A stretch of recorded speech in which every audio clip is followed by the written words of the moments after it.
उस टाइम राजू भाई के अकाउंट में आंटी जी को नॉमिनी बनाया गया था, बैंक की तरफ से भी और अंकल जी की तरफ से भी।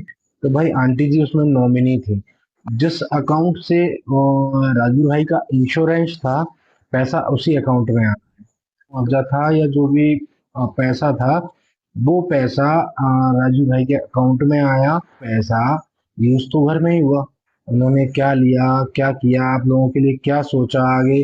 उन्होंने तो बहुत कुछ सोचा था, क्योंकि आप सभी को मालूम होगा जो प्रॉपर्टी का जो इशू चल रहा है, ये मथुरा की हो यहाँ की हो, तो भाई किसके लिए ली गई थी वो प्रॉपर्टी? मथुरा वाली किसके लिए ली गई थी? वो तो राजू भाई की डेथ के बाद ली गई थी वो प्रॉपर्टी। और अभी और जो पैसा उन्होंने वहां लगाया, वो पैसा कहाँ से आया? यही सब पैसा था। अब लोग कहें कि वो पैसा छुपा के रखे हैं, तो भाई ऐसा कुछ नहीं, उन्होंने लगाया, बच्चों के भविष्य को देखते हुए उस पैसे को इन्वेस्ट किया। हेलो फ्रेंड्स, तो आप सभी का बहुत बहुत स्वागत है हमारे यूट्यूब चैनल खुशहाल जिंदगी में। तो आज की वीडियो में हम खास बात करें राजवीर जी के बारे में। तो जैसे कि आप सभी जान रहे होंगे कि कुछ टाइम पहले जो अलका जी ने वीडियो बनाई थी कि वो इन्वेस्टिगेशन स्टार्ट कर चुकी हैं। तो उस इन्वेस्टिगेशन के दौरान वो ये भी बोलती हैं कि जो पैसा है उनके जो मुआवजे का, यानी कि जो उनको मिलना था, वो जो पैसा है वो सपना को नहीं मिला है, उनके जो मम्मी पापा हैं उनको मिला है। तो बताती है कि जिसका हक है, उनकी जिस बच्चियों का हक है, उन्हें वो पैसा मिलना चाहिए। तो जिस पे जो है इनके पड़ोसी सपना के वो वीडियो बनाते हैं और बताते हैं कि जो राघव जी का बैंक अकाउंट था, उसका जो नॉमिनी बनाया गया था वो उनकी मॉम को बनाया गया था, और जिसके कारण जो पैसा था मुआवजे का, जो बीमा था उसका जो पैसा था, वो उनकी मदर को जाता है। वो सपना जी को नहीं जाता है, क्योंकि वो चीज़ अपडेट भी नहीं कराई गई थी। तो उनके जो पहले पति हैं उनके द्वारा भी नहीं अपडेट कराई गई थी, ना जो राघव जी द्वारा अपडेट कराई गई थी। और किसी ने सोचा भी नहीं होगा कि फ्यूचर में ऐसा कुछ हो जाएगा, उनके दोनों पति हैं और चले जाएंगे दुनिया से, या फिर ऐसा नौबत आएगी कि इस तरह के बीमे की या फिर मुआवजे की बात होगी। तो कुछ भी वजह हो सकती है, उन्होंने ये नहीं कराया, और जो पैसा है उनकी जो मॉम है उनको मिला था।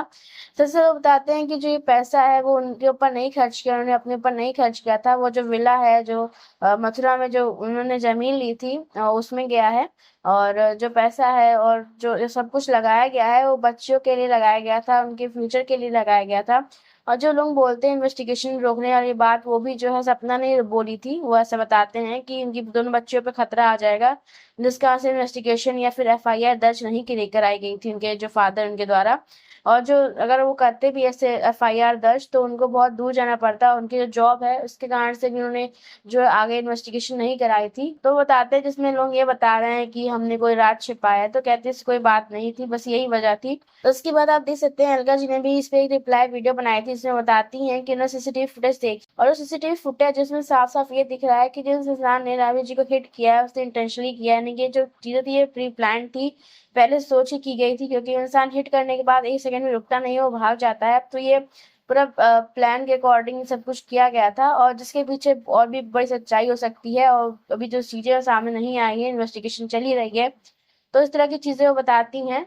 देखते हैं फ्यूचर में क्या होता है, लेकिन ये बात तो क्लियर हो गई, जो पैसा था मुआवजे का, वो जो उनकी मदर है उन्होंने जो है वो लैंड पर खर्च किया था, ना कि उनके पास है अभी वो पैसा। और जो भी चीजें हैं, सपना जी इस बारे में कुछ अपने सामने से ला नहीं रही, बोल नहीं रही इस केस के बारे में। तो आप देख सकते हैं इन्वेस्टिगेशन अभी चल ही रही है, आगे जो फ्यूचर में अपडेट होगी तो सामने ही आएगी। आज बस इतना ही। आपकी क्या राय है मैं जरूर बताइएगा, और आज की इस पूरी वीडियो को देखने के लिए आपका बहुत बहुत धन्यवाद।